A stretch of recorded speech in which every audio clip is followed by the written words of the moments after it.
सुनो, एक कहानी सुनाने वाला हूं। एक ऐसी कहानी जो तुम्हारे कानों में पहले कभी नहीं पड़ी होगी। तुमने सुना होगा कि जादूगर काले चोगे पहनते हैं, आसमानों को बददाएं देते हैं।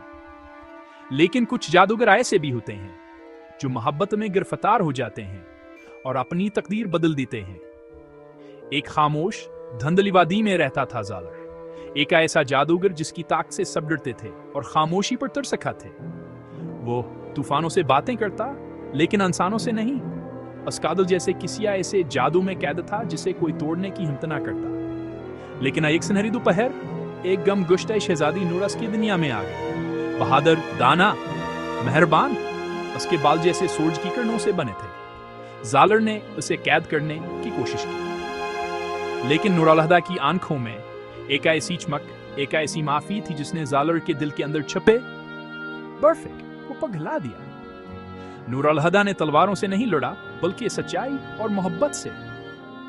और वह जादूगर जो कभी मोहब्बत से डरता था, मोहब्बत करने लगा। इसने अपना जादू छोड़ दिया, नूरलहदा के लिए, अमन के लिए, एक रोशन मुस्तकबिल के लिए। दोनों ने मुल्क राय का ऐसी दुनिया बनाई जहां मोहब्बत सबसे बड़ा जादू था। और इस दुनिया में हर अंधेरे दिल को अपनी रोशनी मिल गई।